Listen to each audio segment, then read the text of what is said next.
죄송하다는 말씀 올립니다.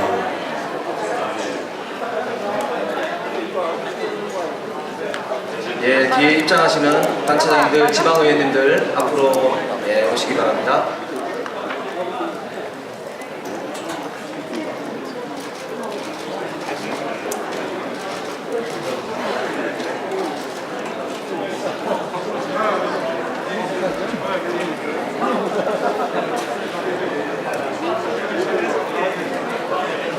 네, 자치분권과 균형발전의 해법, 도시재생 문화재생 오후 2시부터 국회의원 대의회의실에서 진행이 됩니다. 오늘 제가 이 현장을 라이브로 오래간만에 만나는 친구들이 인사를 많이 하고 있습니다.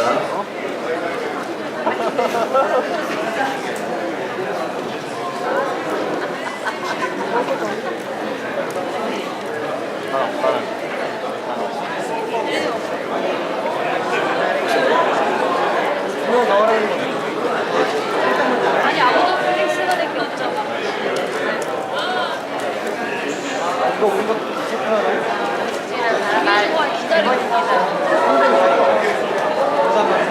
자, 연습을 한번 하겠습니다. 오늘 이 대회를 시작할 때 제가 도시재생 하면 여기 계신 분들이 문화재생 이렇게 외치고 시작하는 걸로 되어 있거든요. 자, 같이 한번 외치겠습니다. 자치분권균형발전의 해법입니다. 자, 도시재생! 이래가지고 우리 대한민국이 한꺼번에 변하기는 어려울 것 같습니다. 자, 한 번 더 끊어서 딱 이렇게 하겠습니다. 자, 도시재생! 좋습니다. 고맙습니다. 자, 그러면 지금부터 행사를 시작할 테니까요. 조금 인사를 못하신 분들이 계시더라도 자리를 잡아주시기 바랍니다. 예, 오늘 이렇게 일요일 휴일임에도 불구하고 이렇게 많은 분들이 함께 해주신 점에 대해서 정말로 감사하다는 말씀 드리면서 그만큼 이 도시재생이라고 하는 화두가 우리 시대의 새로운 화두라는 점을 확인할 수 있는 것 같습니다. 특별히 전국에 있는 많은 지방정부의 수장들과 의원님들, 그리고 중앙부처의 장관님, 그리고 중앙부처의 국장님들과 특별히 또 바쁘신 데 오신 국회의원님들까지 이렇게 한 자리에서 하나의 주제를 가지고 함께 논의하는 자리는 아마도 그동안 흔치 않았던 일이라고 그렇게 생각합니다. 그만큼 이제 새 정부가 이제 받고 있는 기대도 높지만 해결하려고 하는 의지도 높다, 이렇게 볼 수 있을 것 같습니다. 자, 그러면 지금부터 여러분들과 함께 외치면서 이 역사적인 의미를 가지고 있는 중요한 행사를 시작하도록 하겠습니다. 자, 제가 도시재생하면 문화재생 하면서 박수 치면서 오늘 행사를 시작하겠습니다. 자치분권과 균형발전의 해법 도시재생!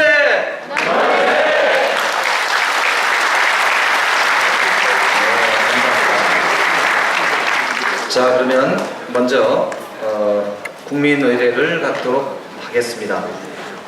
모두 일어서셔서 단상에 마련된 국기를 향해 주시기 바랍니다. 국기 대하여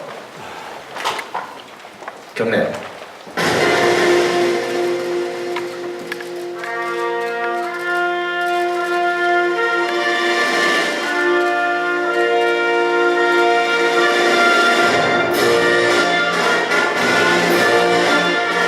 나는 자랑스러운 태극기 앞에 자유롭고 정의로운 대한민국의 무궁한 영광을 위하여 충성을 다할 것을 굳게 다짐합니다.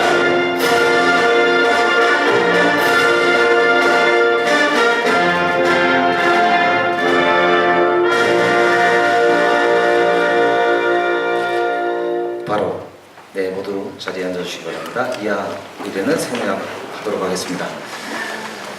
자, 오늘 바쁘신 와중에도 이렇게 한자리에 모인 주요 내빈 분들을 우선 소개하면서 오늘 자리가 얼마나 의미 있는 자리인가 서로 한번 확인해 보시도록 하겠습니다. 자, 먼저 우리 최초라는 말을 여러 개 지금 붙이고 이제 붙이게 되셨어요.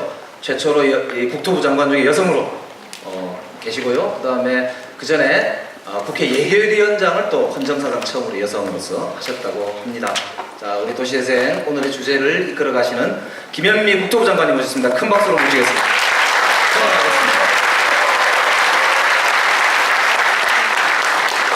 자, 우리 당의 아주 중요한 또 분이시기도 합니다. 박영선 국회의원님 오셨습니다. 오늘의 공동 주관하신 국회의원님들이십니다. 참 대단하신 분들이에요.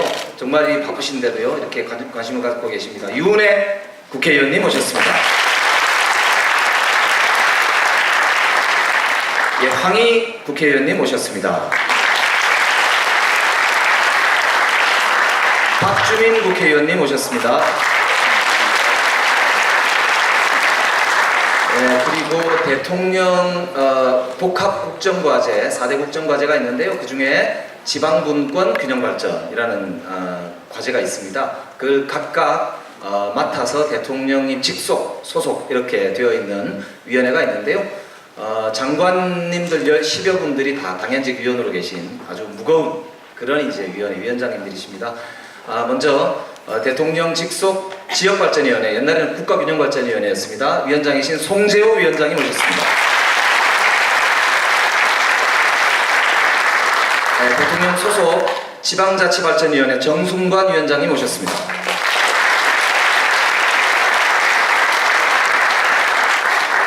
네, 그리고 우리 지방단체장님들과 의원님들이 많이 오셨는데요. 제가 이 보이는 대로 다 아직 명단을 갖고 있는 건 아니기 때문에 혹시 소개가 안 되신 분이 계시면 나중에 말씀 주시면 이제 소개를 해드리도록 하겠습니다. 참고로 오늘 그 토론자로 나오신 분들은 따로 나중에 토론자 소개할 때 그때 한꺼번에 소개해 올리도록 그렇게 하겠습니다. 앞에 앉아 계신 대로 우리 전남 담양에서 담양 군수님 최영식 군수님 오셨습니다. 인천 부평구의 김미영 부청장님 오셨습니다. 충북 제천에 우리 이근규 시장님 오셨습니다. 예, 서울의 강동의 이해식 부청장이 오셨습니다. 양천의 김수영 부청장님 오셨습니다. 사대문의 문석진 부청장님 오셨습니다. 광주의 광산의 민영배 부청장님 오셨습니다. 광주 남구 우리 최영호 부청장님 오셨습니다. 서울 도봉에 우리 이동진 구청장님 오셨습니다. 경남 김해의 허성곤 우리 시장님 오셨습니다. 예, 서울 구로에 우리 이성 구청장님 오셨습니다. 그리고 서울시의 정무부 시장으로 계신데요. 우리 김종욱 부시장님 오셨습니다.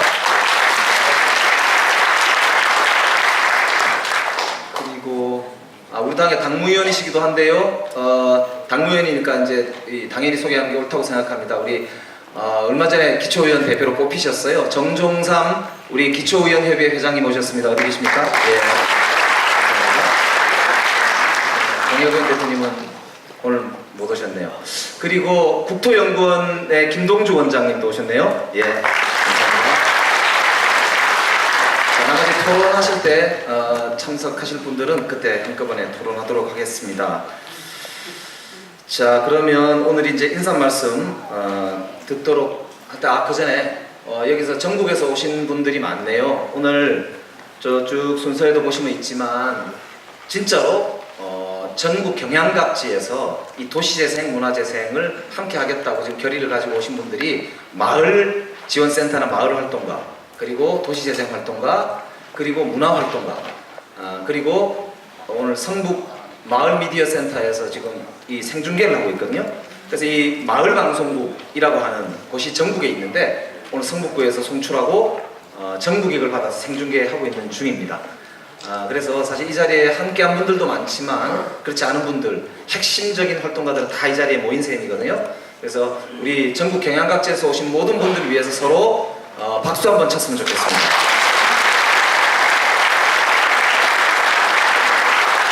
네, 감사합니다. 저는 이제 성북구청장 김영배고요. 이 자치분권 지도자회의의 상임 공동대표인데 사회를 잘 안 보는데요. 오늘 그만큼 중요한 자리이기 때문에 제가 직접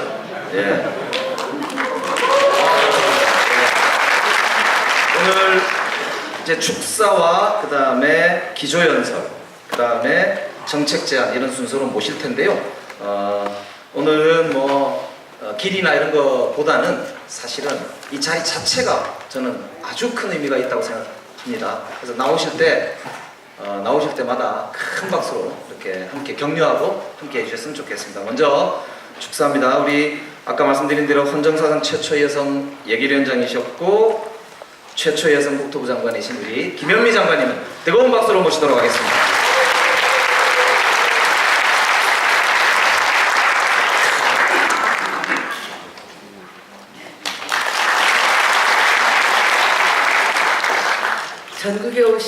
전국에서 오신 자치분권 일꾼 여러분들 이렇게 만나뵙게 되니까 너무 반갑고 하고 싶은 이야기가 엄청 많은데 이게 장관이 되니까 다른 점이 뭐냐면 이렇게 하고 싶은 얘기를 아무 때나 하고 다니면 안 된다 이런 지침이 있어가지고 여기에서 목놓아 외치고 싶은 이야기들 이런 거는 나중에 마음속으로 여러분이 전달드리도록 하고 일단 준비된 축사의 원고를 여러분께 읽어드리도록 하겠습니다. 여러분 정말 반갑습니다. 도시재생, 문화재생 토론회 개최를 진심으로 축하드립니다. 뜻깊은 행사를 마련해 주신 우리 이윤혜 의원님, 왜 우린지 아시죠? 우리 옆 동네 황희 의원님, 김경수 의원님, 진선미 의원님, 박주민 의원님과 김영배 구청장님께 감사의 말씀을 드립니다. 여러분이 잘 아시는 것처럼 정부는 도시재생 누질 정책을 핵심 국정과제로 추진하고 있습니다. 노후화되고 쇠퇴한 도심에 활력을 불어넣을 도시재생 뉴딜은 단순한 주거 정비 사업이 아닙니다. 도시의 경쟁력을 높이고자 물리적 개선과 함께 문화, 역사, 환경 등의 소프트웨어도 개선하는 도시 혁신 사업입니다. 정부는 도시재생 누질 사업을 통해 국민들께서 체감하실 수 있도록 삶의 질을 개선하고자 합니다. 또한 도시재생 사업을 통해 청년 스타트업, 소상공인을 위한 공간을 제공하여 새로운 지역 맞춤형 일자리도 만들 것입니다. 어느 한 사람, 특정 집단의 이익이 아닌 주거약자, 사회 빈곤층을 포함하여 모두를 위한 도시재생을 하겠습니다. 도시재생 사업이 성공적으로 진행돼 목표한 성과를 이루기 위해서는 지역 실정을 잘 알고 있는 지방자치단체의 역할이 매우 중요합니다. 그동안 진행된 도시재생 사업은 중앙정부 주도의 대규모 사업 방식으로 진행되다 보니 지역 실정을 충분히 고려하지 못했습니다. 이제는 지역 주민들의 다양한 의견을 충분히 듣고 소통할 것입니다. 주민들의 바램을 도시재생 뉴딜 사업계획에 반영하는 사람 중심의 도시재생을 할 것입니다. 또한 지방의 권한을 대폭 위임하겠습니다. 도시재생 사업을 광역지방자치단체가 선정할 수 있도록 공모 방식을 다양화하였습니다. 내외기빈 여러분, 도시재생은 도시공간의 물리적 개선에 그쳐서는 안 됩니다. 우리의 삶의 공간을 경제적, 사회적, 문화적, 환경적으로 다시 디자인하고 그 안에서 다양한 활동들이 활성화될 수 있어야 합니다. 이를 위해서는 지역이 가지고 있는 문화적 잠재력을 최대한 활용하는 것이 무엇보다 중요합니다. 영국의 흉물스럽게 버려졌던 화력발전소를 활용한 테이트 모던 박물관이라 구도심에 방치되어 있던 장례식장을 활용한 파리의 상카르트의 104는 도시재생과 문화가 잘 어우러진 사례입니다. 이처럼 도시재생 사업을 통해 쓸모없는 공간을 아름다움과 예술성을 지닌 문화공간으로 다시 태어나게 할 수 있습니다. 이곳에서 다양한 문화 행사가 진행된다면 낡은 구도심이 시민들의 새로운 문화공간으로 탈바꿈 할 수 있습니다. 그러나 사업의 성패를 좌우하는 것은 역시 사람입니다. 역사와 문화 자산을 잘 활용할 수 있도록 사업계획의 수립과 추진 과정에서 문화분야 인사들과의 연계를 강화해 나가겠습니다. 현장의 목소리는 정책의 완성도를 높이는 데 매우 중요한 역할을 합니다. 도시재생 뉴딜 정책을 세밀하게 다듬어 나가고 있는 시점에서 열리는 이번 토론회가 가지는 의미가 매우 크다고 하겠습니다. 오늘 이 자리에서 여러분들이 들려주시는 고견과 공유해주시는 경험은 도시재생 뉴딜 사업의 큰 자산이 될 것입니다. 정부는 여러분들의 의견을 새겨 듣고 정책을 더욱 발전시켜 나가겠습니다. 감사합니다.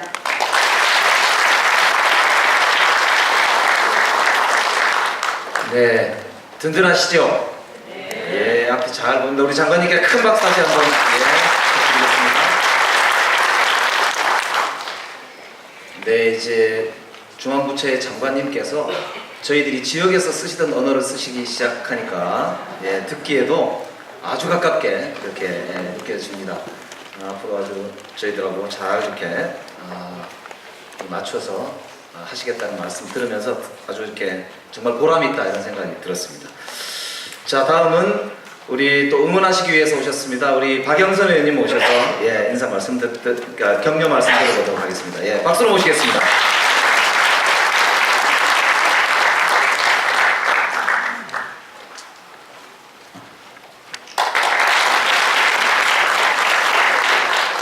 일요일 오후 2시임에도 불구하고 정말 너무나 많은 분들이 이 자리를 메워주셨습니다. 그만큼 이 문재인 정부가 중점적으로 추진하고 있는 이 도시재생, 문화재생에 관한 깊은 관심을 표명해 주신 것 같습니다. 조금 전 김영미 장관께서도 해외의 우수한 사례를 말씀을 해주셨는데 이제 대한민국도 도시재생을 통해서 우리가 서울의 랜드마크를 또 부산의 랜드마크를 광주의 랜드마크를 대구의 랜드마크를 새로 세울 때가 된 것 같습니다. 그래서 우리가 그 문재인 정부와 함께 도시재생과 함께 만들어진 그러한 새로운 랜드마크가 우리 세계의 경쟁력을 가져서 이제는 국가 경쟁은 물론 도시 경쟁에서도 우리 대한민국을 대표하는 도시들이 세계인들의 관심을 받을 수 있는 그러한 프로젝트가 됐으면 정말 좋겠습니다. 많이 공부하고 함께 배우겠습니다. 감사합니다. 네, 감사합니다. 자, 다음은 우리 대통령 소속 지방자치발전위원회 정순관 위원장님의 축사를 모시겠습니다. 큰 박수로 모시겠습니다. 안녕하세요.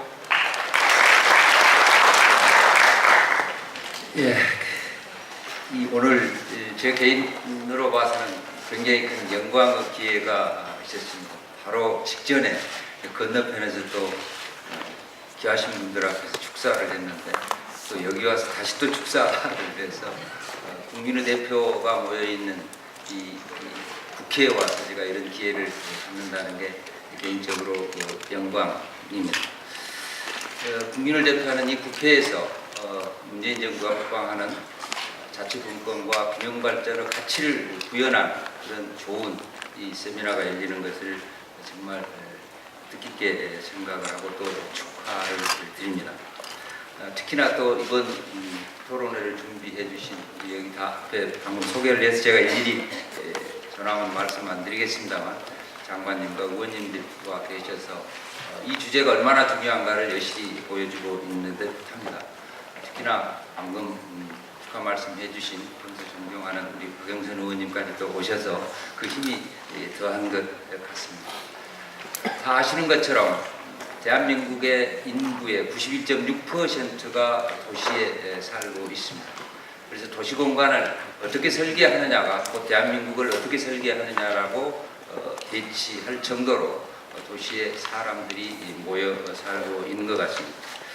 그래서 삶의 질이 담보되는 도시공간이 필요하다는 것이 많은 사람들의 주장이 이미 되어 있습니다. 이제 도시공간은 자본의 공간이 아닌 사람의 공간으로 바뀌어져야 한다.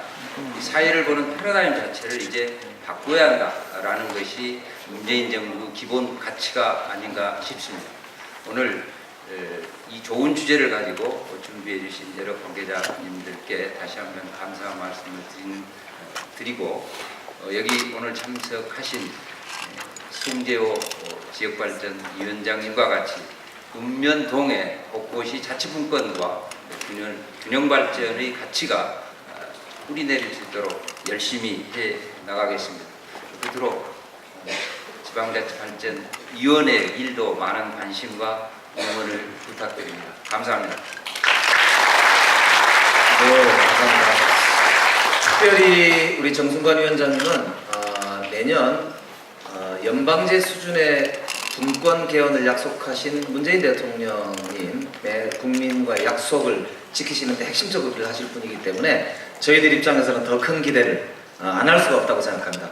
다시 한번 힘내시라고 큰 박수 한번 부탁드립니다.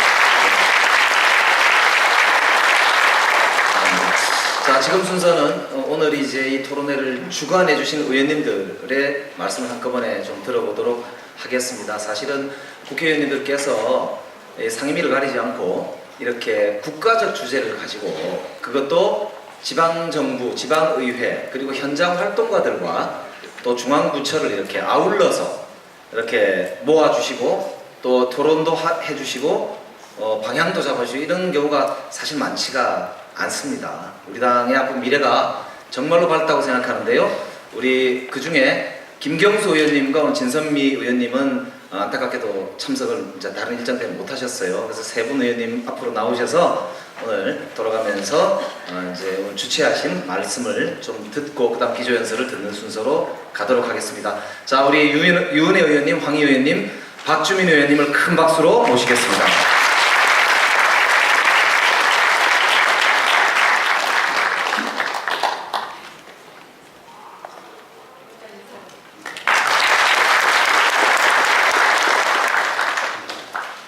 예, 반갑습니다. 세 명을 같이 무대로 세운 것은 짧게 인사하는 것이라고 생각합니다. 오늘 정말 눈부신 가을 햇살 속에 이 빛나는 계절을 즐기셔야 될 주말에 그것을 다 포기하고 여기 오신 여러분들이 얼마나 이 문제를 중요하게 생각하시는지, 그래서 오늘 이 토론을 통해서 얻고 가시는 내용이 그 모든 것을 다 보상해 줄 수 있을 거라고 믿고 있습니다. 그렇게 생각하시고 오신 거죠? 네.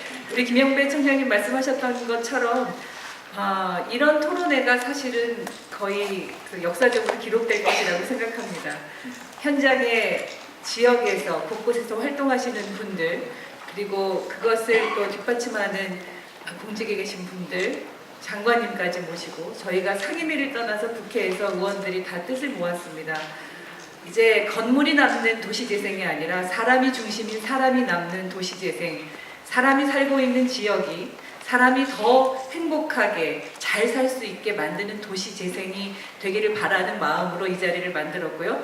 앞으로는 계속 지역에 다니면서 이 토론회를 지속적으로 준비하고 개최할 계획입니다. 여러분들 끝까지 함께 해주시고 그래서 더 행복한 대한민국을 만드는 데 함께 하겠습니다. 고맙습니다.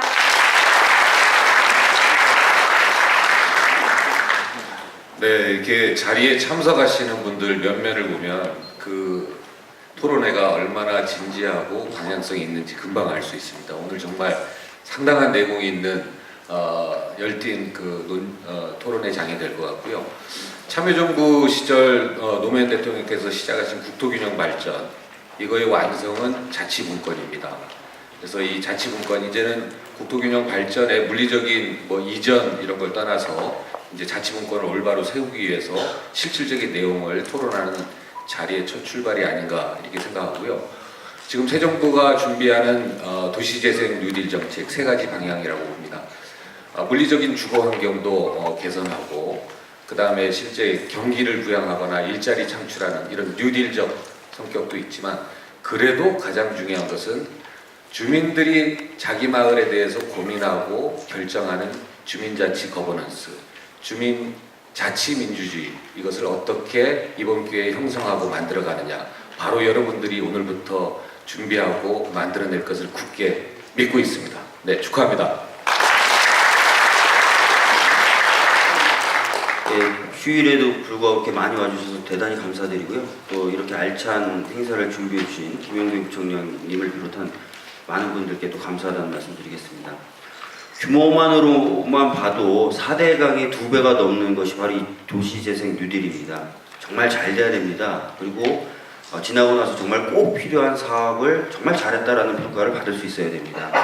여러분들의 지혜가 모여서 그런 결과를 낳을 수 있다고 생각합니다. 오늘 정말 좋은 말씀들 많이 주시기 바랍니다. 감사합니다. 자, 우리 세 분 뵈니까 우리 미래가 보이죠? 다시 한번 큰 박수 좀 부탁드리겠습니다. 예, 감사합니다. 자, 이제부터는 이제 조금 내용을 이제 중요하게 들어야 되는 그런 순서입니다. 기조연설이 끝나고 나면 2부로 넘어가서 이제 토론회가 진행이 될 텐데요. 기조연설과 토론의 내용들이 이후에 이 자리에 계신 분들과의 토론 그리고 이제 이후에 지속적인 소통을 통해서 풍부해져 나갈 것으로 믿고 오늘 내용을 이제 잘 들어주셨으면 좋겠습니다. 자, 우리 대통령 직속 지역발전위원회, 그러니까 지금은 지역발전위원회라고 되어 있는데 원래 국가균형발전위원회라고 이제 불렀었는데요. 위원장이신 우리 송재호 위원장님 모셔서 도시재생, 문화재생 기조연설을 듣도록 하겠습니다. 큰 박수로 모시겠습니다.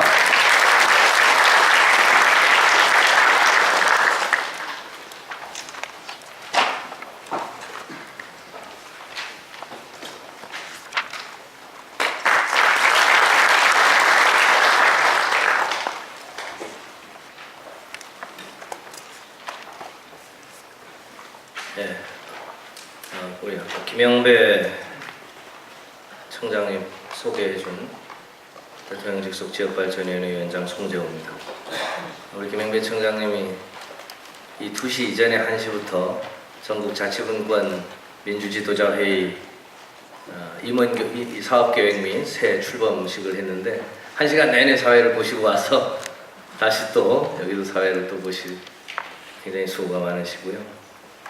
아까 우리 정순관 위원장님께서 말씀하셨듯이 전 국민의 한 90%가 도시에 거주하고 있고 그 도시가 잘 살아나면 사실은 우리 위원회에 할 일을 다 한 거기 때문에 오늘 이 자리가 매우 중요한 자리고요. 또 그걸 이제 총괄로 초반에 잘 지휘해 주실 우리 김현미 장관님께 깊은 감사의 말씀을 우선 드립니다. 그리고 그 도시 하면 이 지역발전위원장으로서 고민은 지방 중소도시입니다. 지방 중소도시가 솔직히 많이 비었거든요. 농어촌 뉴딜을 해서 농어촌이 좀 살더라도 그 농어촌의 구매력이 쓰여질 지방 중소도시가 연계되지 않으면 굉장히 국토의 균형적인 개발과 발전이 어렵기 때문에 특히 지방 중소도시를 어떻게 이걸 잘 할 수 있을까 하는 게 노심초사 고민이고, 뭐 솔직히 위원장으로서 많은 토론을 해봅니다만은 뚜렷한 해법이 보이는 그런 건 아닙니다. 이런 차에 문화라는 이 투입 변수를 통해서 오늘 그 해법을 이렇게 찾아주시는 우리 유인 의원님 그리고 황 의원님, 안 오셨습니다만 김경수, 진선미 의원님, 박주민 의원님 주최해 주셔서 대단히 고맙고요. 또 많이 후원하려고 했는데 저희들 할 일을 해줘서 앞으로도 지속적으로 그렇게 해서 해주시면 적극적으로 저희들이 뒷받침하고 도움을 드리겠고 이렇게 하겠다는 말씀을 드립니다. 저는 이 지역발전, 국가균형발전을 어떤 식으로 우선 추진을 해야 될까 이런 고민을 많이 하는데요. 사람이 사회를 이렇게 이루어서 사는 가장 기본적인 원칙을 포용이라고 생각합니다. 인간이기 때문에 같이 살 수밖에 없고 같이 살면 서로가 이해하고 관용하고 살 수밖에 없는 거고요. 또 인간이 특성상 격차라고 하는 내지는 차별이라고 하는 부분이 존재할 수 없기 때문에 인간도 어쨌든 좀 포용을 해야 되고 그 사회도 또 포용을 좀 하지 않으면 안 되고 그 사회가 이제 만들어져 있는 지역도 격차에 따라서 포용을 하지 않으면 안 된다 이렇게 생각합니다. 국가는 왜 실패하는가? 요즘 명저로 이렇게 알려진 에스모블루와 로빈슨의 명저를 보면 실패하는 국가 지역이 원인은 딱 하나 공통적으로 지적되는 게 포용성이 부족해서 그렇다, 배제해서 그렇다는 거죠. 똑같은 국력을 가졌던, 오히려 국력이 앞섰던 스파르타보다 아테네가 더 오래 지속되고 남은 것은 아테네의 포용성 때문이다. 또 세계의 제국을 이루었던 로마라든가 영국이라든가 하는 것이 대제국을 건설하고 그 기간을 오래 존속시킬 수 있었던 것은 그 국가가 가진 포용성 때문이다 이렇게 분석하고요. 오늘날 미국도 다민족 사회가 이루어서 그 민족들이 모인 문화가 서로 하나로 얽혀져서 융합된 그 포용성이 오늘의 미국을 만들었다. 또 트럼프가 약간 또 비판받는 게 그런 포용성을 또 배제성으로 자꾸 둔박시켜서 우리끼리 잘해보자는 것 때문에 그렇지 않냐. 그래서 저는 이 포용이야말로 가장 큰 주제인데요. 균형 발전도 사실은 핵심적인 것이 격차, 차별적인 지역을 우리가 포용해가는 거지요. 그러나 그 포용의 현장에 들어가면 그리 쉽지는 않습니다. 이 포용하는 힘이 어디에서 올까? 이게 경제를 가지고 될까? 예를 들어 우리가 산업을 클러스터를 만들고 소득을 증진시키고 이러면 포용성이 증진될까? 못 사는 지역에 우리가 경제적으로 잘 살게 해주면 소득이 증대하고 산업이 발전하면 포용이 돼서 국가가 골고루 발전하는 것인가? 그게 기초적인 필요 조건은 될지 모르지만 필요 충분 조건이 아니라는 게 이게 입증되는 거 아니겠습니까? 산업만 가지고는 되지 않는다. 물론 그 이전에는 다리도 놓아주고 뭐 공항도 지어주고 역도 만들어주고 해서 SOC가 잘 들어가면 포용이 될까? 교통이 좀 편리해지면 포용이 될까? 물론 그런 필요 조건들을 우리가 쭉 해왔습니다만 산업만 가지고는 돈만 가지고는 되는 게 아니다. 그리고 정치를 가지고 이야기를 하면 포용이 우리가 같은 민족, 같은 나라, 같은 지역에 살더라도 여야를 달리하고 생각이 다르면 포용성이 좀 이렇게 부족해지는 것처럼 정치만 가지고도 이게 쉽지 않아요. 결국 이 포용의 힘을 발휘하는 것은 문화라고 생각합니다. 이 균형 발전, 이 문화야말로 우리가 이 문화를 가지고 이야기하면 결국 뭐 다 이게 반대도 없고 뭐 그것에 대해서 무슨 마음에 금가는 것도 없고 충분히 사람이 사는 생활 양식이고 제 정신이니까 그렇게 하겠다 그런 상징척에 대한 이해도 있고 그 지역마다 이 문화를 오픈해서 이 문화를 거기에다가 여는 거죠. 열고 그리고 새로운 문화를 도시재생, 재생이라는 이름을 빌어서 창출해 나가는 것이기 때문에 저는 이 문화야말로 포용적 도시를 만들어내는 그래서 균형 발전을 이루어내는 매우 중요한 키워드라고 생각합니다.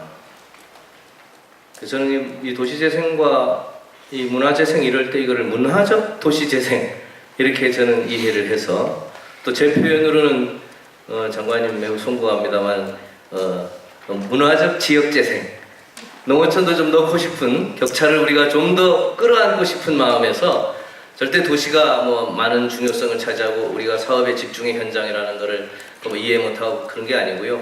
충분하게 그럼에도 불구하고 우리가 포용성을 더 발휘하는 측면에서는 문화적 지역재생 이런 컨셉, 이런 개념이 굉장히 좋다.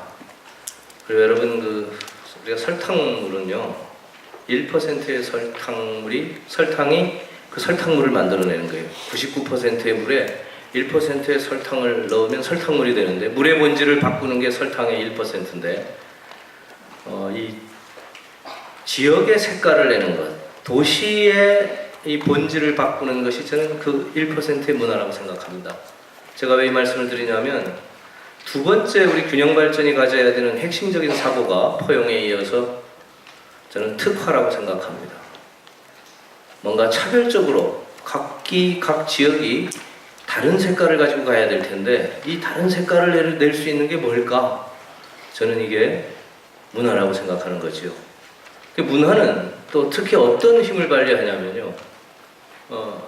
제가 우리 위원회에 처음 와서 낙후도가 매우 중요하기 때문에 이 낙후라는 표현을 쓰기가 굉장히 어렵습니다만 왜냐하면 어떤 지역에 여기가 낙후하다 그러면 그 지역의 입장에서는 무슨 기준으로 우리를 낙후했다고 하느냐 하면 또 참 그게 난감하잖아요. 그러니까 이게 낙후라는 게 꼭 무슨 소득만 가지고 이야기할 수도 없고 그러나 어쨌든 경제적인 이걸 어쨌든 산업적인 걸 가지고 낙후도를 표시해 보면 그래서 이 낙후한 지역을 이제 적색으로 칠하는 거죠. 짙은 적색으로 칠해서 옅게 우리 대한민국 국토를 놓고 여러분 그렇게 칠했다고 생각해 보십시오. 그러면 대체로 어디가 빨간색이 많을 것이다 감이 오시죠. 뭐 대도시 지역은 아닐 테고 그렇게 낙후도를 이렇게 설정을 하면 거기가 이제 낙후한 지역이고 균형발전위원회 차원에서는 거기를 좀 차등적으로 많이 지원해야 되겠다 이렇게 생각할 수 있는데 그걸 거꾸로 말이죠. 생태적으로 건전한 지역, 공기가 청정하고 생태적으로 건전한 지역을 매우 녹색으로 칠하고 그리고 점점 더 옅은 녹색으로 칠해오면 그래서 두 국토의 그림을 양편에 걸어 놓으면 빨간색과 녹색이 일치합니다. 이것은요 저는 이렇게 생각하는 거예요. 20세기적 관점에서는 경제산업적 관점에서 낙후하고 균형적으로 발전시켜야 되겠다. 우리가 포용해서 차별적으로 지원해야 되겠다고 생각하는 경제적 낙후 지역이 21세기에는 어쩌면 새로운 더 성장 가능하고 발전 가능한 지역으로 발돋움할 수 있는 잠재력이 있다는 것이죠. 그럼 그걸 가능하게 하는 게 뭐겠느냐? 저는 그거를 특화, 차별적 특화라고 봅니다. 그 잠재력을 끌어내는 거죠. 그것을 가능하게 하는 것, 그 키워드도 저는 문화에 있다고 봅니다. 그럼 이걸 이제 이 문화를 어떻게 할 것이냐는 부분인데, 우리가 문화하면 예술 이런 식으로 우리가 보편적으로 받아들이는 관점으로 생각할 때 그 지역에 걸출한 한 사람이 있다면 뭐 크게 어렵지 않을 것 같아요. 제 생애의 이 포인트를 잡는 게, 예를 들면 짤스부르크는 모차르트가 있으니까 모차르트 하나만으로도 짤스부르크의 문화재생을 해내잖아요. 바르셀로나는 가우디가 있으니까 가우디 하나만으로도 해내요. 우리나라 예를 들어 각 지역마다 그런 걸출한 소위 이게 임팩트가 없기 때문에 우리 경우는 이런 경우는 결국 다수의 힘으로 갈 수밖에 없습니다. 매우 다양한 다수의 문화를 하나로 엮어내야 되는데 그걸 할 수 있는 주체는 어디냐? 우리가 해당 지역에 살고 있는, 해당 도시에 살고 있는 도시민, 지역 주민일 수밖에 없는 거지요. 그러면 아까 앞서도 그런 표현들이 나왔습니다만 그런 다양한 도시민들의 의견을 모으고 주체의 역량을 결집시켜 줄 수 있는 가버넌스를 어떻게 할 거냐, 그 컨트롤 타워를 어떻게 만들 거냐가 문화재생에 또 우리 균형 발전에 매우 핵심적인 키워드라고 생각합니다. 그렇게 포용의 정신을 가지고 우리 분권해서 권한을 나눠줘서 지역 주도로 갈 수 있게 해주고 특화할 수 있는 자립경 기반을 만들어주고 가버넌스에서 갈 수 있는 혁신의 역량을 배양해 줄 수 있다면 결론적으로는 가능하다. 이렇게. 다만 좀 안타까운 것은 제가 솔직히 좀 고백을 드리면 이 균형 발전도 그렇고 문화도 그렇고 굉장히 다 동의합니다. 이 모두가 참 문화라는 게 매우 중요하다. 그리고 균형 발전에도 매우 중요하다. 그러나 그것을 구체적으로 어떻게 맥락화하고 사람의 힘을 어떻게 모으고 어떻게 갈 거냐는 그 아주 구체적 실천 수단에 들어가면 해법을 찾기도 사실은 용이치 않고 또 그 구체적 지금 당장 우리가 배고프고 당장 우리가 힘들고 하는 거하고는 조금 관계가 없어 보이기 때문에 당장 나의 문제라고는 아니라고 생각하기 때문에 자꾸 뒤편으로 밀려주는 이런 부분이 있어 왔던 게 사실입니다. 근데 저는 우리 새 정부의 문재인 정부의 가장 중요한 특징이 바로 그 뒤편으로 미루어져 왔던 것이 어쩌면 가장 시급한 과제라는 그런 인식을 하고 이 부분을 해결하는 게 거꾸로 저는 역량이 좀 남아서 뭐 경제산업 하다 보니까 또 힘이 좀 있으니까 그다음 문화가 아니라 이게 아니라 경제와 산업 쪽으로만 해결할 수 없는 그런 여러 가지의 장치들을 문화라고 하는 변수를 통해서 해결할 수 있다는 새로운 가능성을 발견하는 측면에서 이 부분을 매우 역점적으로 주도적으로 저는 시도해야 된다고 생각합니다. 저는 오늘 오면서 아주 그 인상적인 추억을 하나 떠올렸는데요. 저는 실은 그 참여정부 때 문화부 산하의 문화관광연구원장을 했었습니다. 이때는 이 문화관광 이쪽이 사회정책, 이 청와대로 이야기하면 사회정책 소관이어서 당시 이제 김용익 수석께서 사회정책 수석을 하실 텐데 관련 이제 연구원장들을 모아놓고 이제 회의도 좀 하고 좀 국가가 이렇게 가야 될 여러 가지 방향성이 부처는 아무래도 좀 현안 위주니까 좀 중장기적으로 필요한 게 뭔가 이런 토론을 자주 하셨는데요. 그때 이제 우리가 제안을 했던 게 문화 통계. 그러니까 문화라는 게 구체적으로 뭔지 정책적인 대상으로 할 때는 예를 들면 예술, 유산, 미디어, 시청각, 뭐 체육, 관광 이렇게 이걸 좀 문화의 맥락을 논아주고 그 각각의 맥락 속에서 정확한 통계 기반을 구축하는 게 매우 좋겠습니다. 이걸 하려면 한 500억만 주시면 정말 정말 선진적인 통계를 만들어서 문화 정책을 할 수 있는 이걸 하겠다 그래서 그걸 이제 우리 노무현 대통령님께 보고를 했고 그렇게 하시겠다고 약속을 했어요. 그래서 이제 오는 와중에 근데 지금 기재부하고 이제 그 예산 교섭 과정에서 틀어져 가지고 100한 몇십억밖에 반영이 안 돼서 좀 조그맣게 돼서 기초 통계만 지금 하고 있는 실정입니다만 제가 그때 그 예산실장께 아니 대통령께서 그렇게 직접 지시를 하신 걸 예산실장이 이렇게 어기시면 되느냐, 그걸 해주셔야지 했더니 예산실장께서 대통령께서 우리에게 불효불급한 예산을 절약하라고 또 각별히 지시를 해서 그렇게 한 거니까 그걸 당신이 그렇게 너무 억울할 게 아니다 해서. 근데 제가 너무 속이 아파가지고 막 그 하소연을 했더니 그 대통령께서 사회수석을 연구원에 보내가지고, 참 자상하신 대통령이셨습니다. 보내가지고 그 설명을 한번 해라. 근데 그때 대통령께서 주신 말씀이 뭐였냐면, 다음 정부 때, 정확하게 다음 정부 때 문화의 시대가 열릴 테니 그때를 대비해서 연구원들은 그냥 그렇게 열심히 뭐 저 연구 안 해도 좀 봐줄 테니까 그때를 대비해서 이 기초 지식도 좀 늘리고, 예? 복지도 좀 열심히 하고 건강도 배양하고 이러시라 라고 대통령께서 당부하셨다고 이야기를 제가 사회수석님이 하셔서, 그 다음 시대가 오늘입니다. 그래서 제가 오늘 이 문화재생이라고 하는 게 종전의 그 토론하고는 아주 다른 정말 새로운 키워드의 토론이라고 생각을 하고요. 여기서 힘을 모아주시면 또 물론 우리 의원님하고 장관님이 주축적으로 하시겠지만 저희들이 또 도울 수 있는 것을 성심을 다해서 이렇게 뒷받침을 해보겠습니다. 오늘 전체적으로 이 토론을 이끌어주신 이민홍 교수님 고맙고요. 변창흠 교수님을 비롯해서 주제 발표를 해주실 선생님들 감사한 말씀 드립니다. 고맙습니다.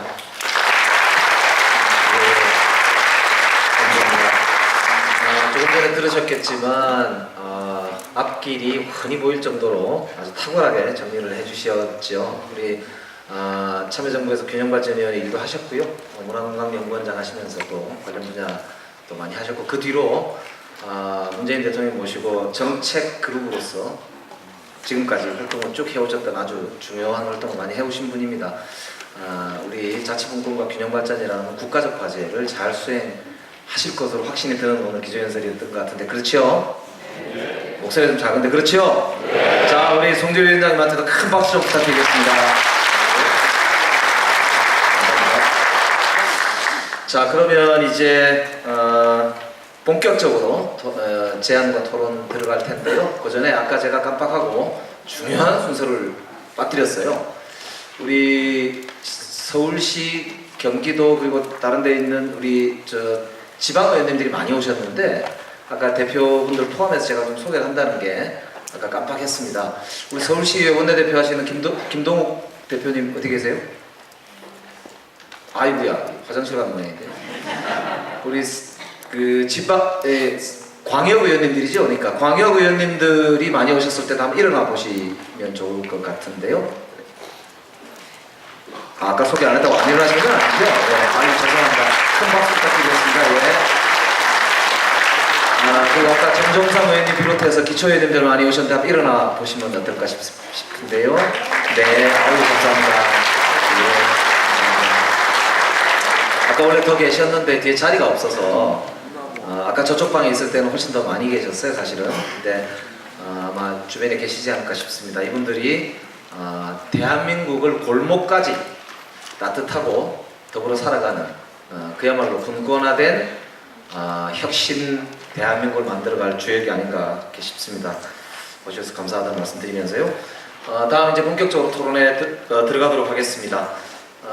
이제 아까 김현미 장관님 말씀이 계셨는데요.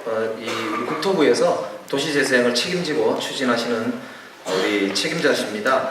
국토교통부의 김희탁 도시재생 뉴딜 기획단장님으로부터 정책 제안을 들어보는 순서입니다. 큰 박수로 모시도록 하겠습니다.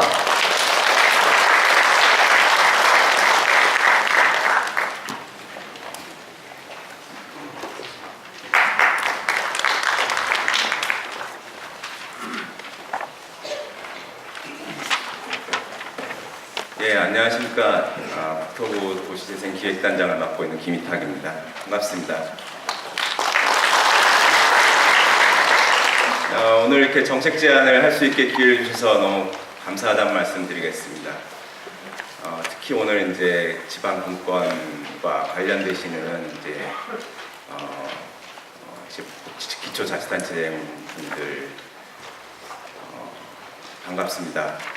예전에 이제 들어가기 전에 이제 참여정부 때 이제 정부 혁신을 하면서 지방 혁신도 했었는데 제대로 대통령께서 이번 새 정부에서 도시 혁신을 얘기하면서 지방 혁신의 방향을 이제 하나의 방향을 모았다 이런 생각을 하게 됩니다.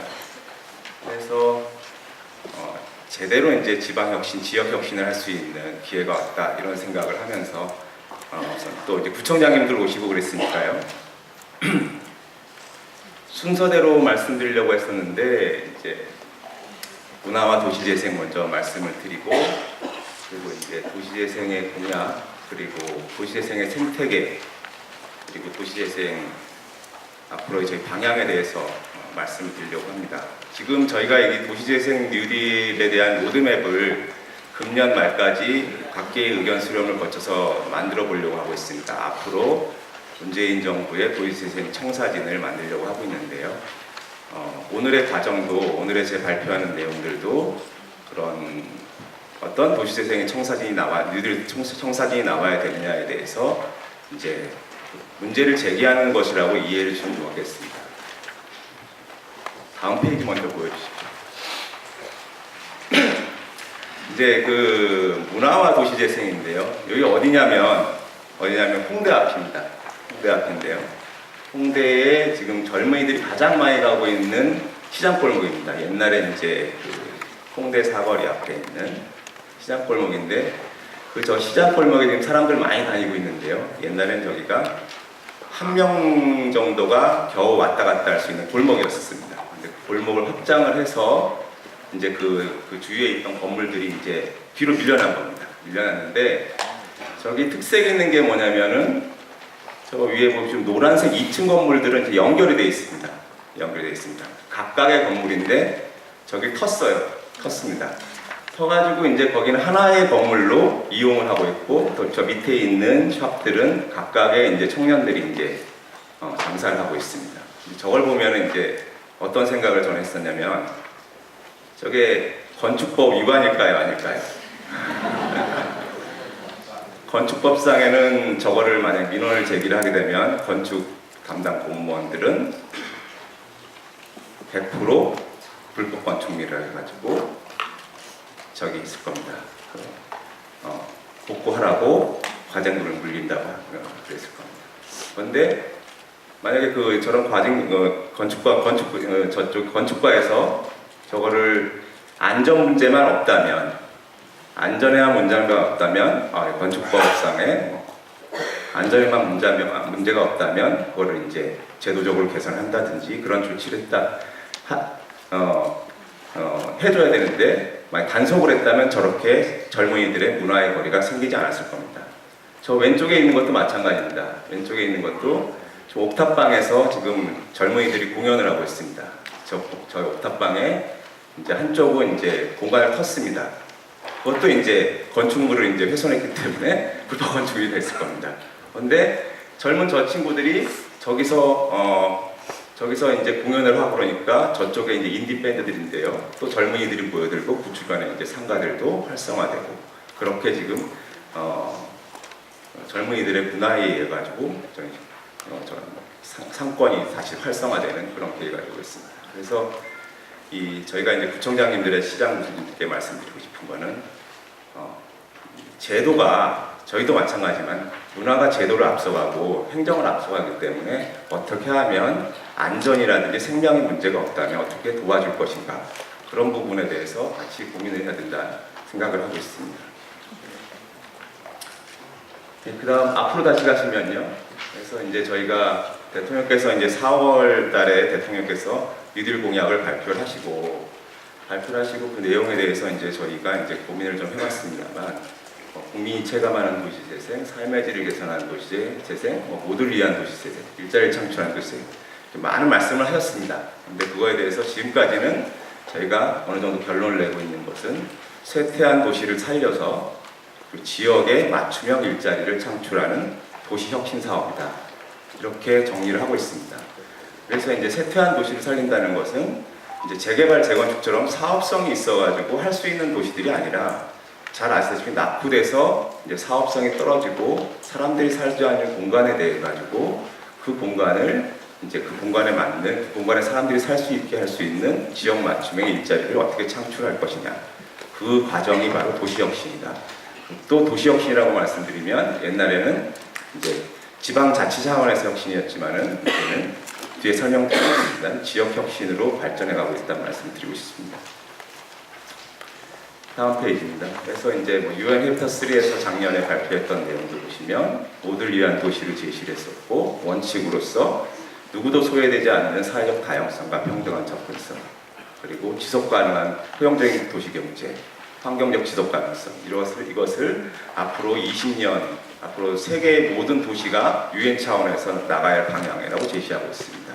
대통령의 공약하고도 그리고 시대적 요청은 공약하고도 일부 상통하는 면이 있고 시대적 요청과도 연계되어 있다고 생각을 하고 있습니다.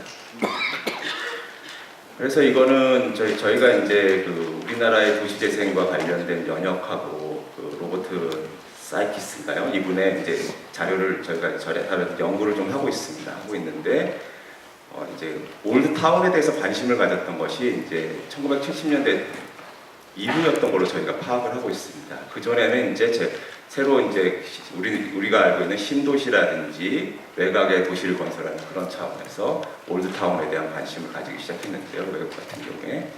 그런데 이제 우리나라 같은 경우에는 이제 저기 나와 있지만은 뭐 일산 장관님도 일산에 가시고 그렇지만은 옛날에 이제 일산 신도시라든지 신도시 중심과 그리고 이제 90년대에 재개발 기본 계획을 수립하면서 재건축 재개발 붐이 일어나고 그런 과정을 거쳐가지고 국민의 정부 때 이제 주거 환경을 생각하면서 이제 낙후된 도시적의 주거 환경 관리 개선 사업을 시작했었습니다. 이런 것이 이제 2007년도에 들어와서 도시 활력 개선 사업이라고 해가지고 이제 전주 같은 데 도시 활력 개선 사업을 했죠. 그리고 그러면서 이제 2013년에 도시재생 활성화에 지원해가는 특별법이 만들어지고 지금까지 도시재생 사업이 저 법에 의해서 46곳이 진행이 되고 있습니다. 그래서 이제 도시재생 사업의 개념을 보면 역시 말씀드렸던 대로 물리적 재생만이 아니라 환경적, 사회적, 경제적 재생을 다 포괄하는 개념을 하고 있습니다. 간단하게 말씀드립니다. 그리고 이제 이거는 왜 저희가 표현을 했냐면 제가 이제 건설부에 들어왔었는데요. 건설부에 들어왔을 때가 93년이었는데 그 당시에 이제 신도시 계획단이 90년도에 만들어졌습니다. 그 신도시 저희가 이제 국토 정책을 할 때 특히 이제 봤을 때는 주택 공급이 굉장히 부족했었습니다. 그래서 주택 공급을 신도시, 재개발, 재건축, 도시와 주택 정책의 핵심이 주택을 공급하는 쪽에 포인트를 맞추다 보니까 저희 국토부나 옛날의 건설부도 신도시와 주택 중심의 사업을 많이 했었습니다. 이제 이번 정부에 들어오면서 저희가 이제 도시재생기획단을 이제 이번 정부에서 만들어 주셨는데 거기에는 주택만의 문제가 아니라 건축, 문화, 교통, 환경 모든 정책들이 융합돼서 가는 그런 방향으로